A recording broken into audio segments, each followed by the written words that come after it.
আসসালামু আলাইকুম ওয়া রাহমাতুল্লাহি ওয়া বারাকাতুহু। দর্শক, বিবাড়িয়া জেলার সরাইল উপজেলার শাহবাজপুর গ্রামে গত ৬ জুলাই মসজিদের ছাদে একজন ৯ বছর বয়সী মেয়ে শিশুর বিবস্ত্র লাশ পাওয়া গিয়েছে।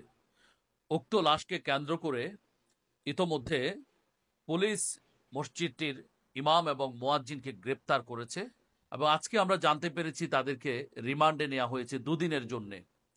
তো এই বিষয়টি আসলে অত্যন্ত উদ্বেগজনক, অত্যন্ত দুঃখজনক। আমি প্রথমে আহ, ভুক্তভোগী পরিবার অর্থাৎ নিহতের পরিবারের প্রতি সমবেদনা জ্ঞাপন করছি।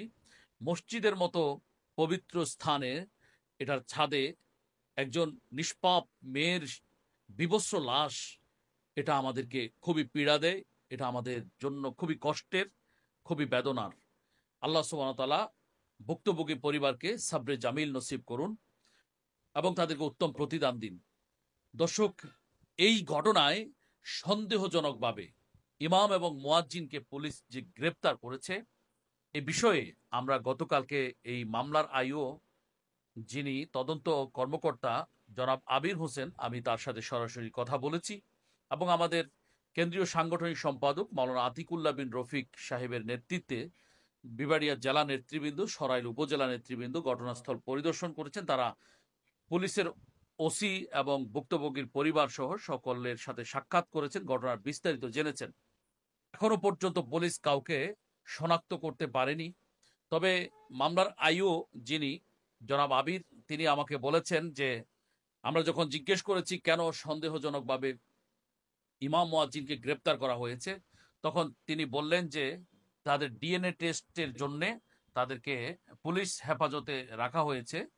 যদি ডিএনএ টেস্টের রিপোর্ট তাদের বিরুদ্ধে যায়, অর্থাৎ তারা যদি নির্দোষ হয়, তাদেরকে ছেড়ে দেওয়া হবে সসম্মানে। আর যদি দোষী প্রমাণিত হন তাহলে গ্রেপ্তার দেখানো হবে। কিন্তু আমরা লক্ষ্য করছি ডিএনএ টেস্টের রিপোর্ট আসার আগেই তাদেরকে রিমান্ডে নেওয়া হয়েছে। এটা খুবই উদ্বেগজনক। সন্দেহজনক আসামিকে যদি আপনি রিমান্ডে নিতে হয়, তাহলে আইনের ধারায় যদিও সেটার অপরচুনিটি রয়েছে, কিন্তু এখানে আমাদের যে বক্তব্য, সে বক্তব্য হচ্ছে যদি সন্দেহজনকভাবে মসজিদের দায়িত্বশীল হিসেবে ইমাম মুয়াজ্জিনকে উক্ত ঘটনায় গ্রেপ্তার দেখানো হয়, তবে আমি মনে করি ৩ জন গুরুত্বপূর্ণ ব্যক্তিকেও গ্রেপ্তার দেখানো উচিত ছিল পুলিশের। একজন মসজিদটির সভাপতি, দ্বিতীয় জন মসজিদের সেক্রেটারি, তৃতীয় জন হলেন মসজিদের কেশিয়ার। এই ৩ গুরুত্বপূর্ণ ব্যক্তিকে সেখানে একই সাথে ইমাম মুয়াজ্জিনের সাথে গ্রেপ্তার কেন দেখানো হলো না, এ বিষয়ে আমরা আইন শৃঙ্খলা রক্ষাকারী বাহিনী এবং এই মামলার সাথে, ঘটনার সাথে সংশ্লিষ্ট রাষ্ট্রের ব্যক্তিবর্গের সাথে, দায়িত্বশীল কর্তা ব্যক্তিদের কাছে আমাদের এ বিষয়ে প্রশ্ন রয়েছে। আশা করি এই প্রশ্নটি উত্তর আপনারা দিবেন। কেন এই মসজিদের দায়িত্ব পালনে অবহেলা করার কারণে যদি ইমাম মুয়াজ্জিনের মানে সেখানে দণ্ড হয়, তাদেরকে যদি গ্রেপ্তার দেখানো হয়, তাহলে একই কারণে কেন দায়িত্বে অবহেলার কারণে, কেন দায়িত্বশীল জায়গায় থাকার পরেও কেন মসজিদটির সভাপতি, সেক্রেটারি এবং কেশিয়ারকে গ্রেপ্তার দেখানো হলো না?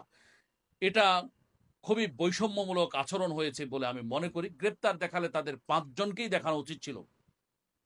এছাড়াও আমরা মামলার আইও জনাব আবিরকে আমি আহ, দাবি জানিয়েছি যে সিডিআর এর মাধ্যমে সেই এলাকায় ঘটনাস্থলে ৫ এবং ৬ তারিখে ওই সময়টাতে কাদের কাদের যাতায়াত ছিল সেটি মোবাইল নেটওয়ার্কের মাধ্যমে তারা শনাক্ত করতে পারেন। সেটার জন্য আমরা দাবি জানিয়েছি শানাসাবাদ জাতীয় খতিব ফাউন্ডেশনের পক্ষ থেকে। আশা করছি আমরা এই সিডিআর এর মাধ্যমে পুলিশ শনাক্ত করবেন সেই এলাকায় আসলে কারা সেখানে গিয়েছে। আমাদের কথা সুস্পষ্ট, ইসলামের লেবাস লাগিয়ে ইমাম মুয়াজ্জিনের মতো পবিত্র, গুরুত্বপূর্ণ, সম্মানজনক পদে থেকে তারা যদি ঘটনার সাথে জড়িত হয়, তাহলে আমরা মনে করি এমন দৃষ্টান্তমূলক শাস্তি তাদের হওয়া উচিত, যেই শাস্তি এদেশে এই সব দায়িত্বগুলোতে যারা আসবে তারা যুগ যুগ ধরে মনে রাখবে। আর যদি তারা নির্দোষ হয়, তাহলে একজন ইমামের সম্মান কতটুকু, একজন মুয়াজ্জিনের সম্মান কতটুকু, সেটা নিশ্চয়ই বিজ্ঞ আদালত এবং আইন প্রয়োগকারী সংস্থা, প্রশাসন নিশ্চয়ই তারা উপলব্ধি করবেন এবং তাদেরকে সসম্মানে ছেড়ে দিবেন।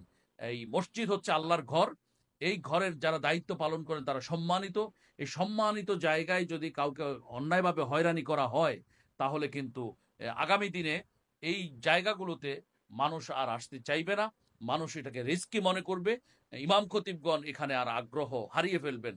তাহলে আমাদের সবচেয়ে বড় ইবাদত নামাজের মতো বিষয়ে আমাদের কিন্তু অনেক, আমরা মানে খুবই খারাপ একটা সিচুয়েশনে পড়ে যাব। ইমাম সংকট, মুয়াজ্জিন সংকটে পড়ে যাব, এরকম একটা সিচুয়েশন তৈরি হতে পারে।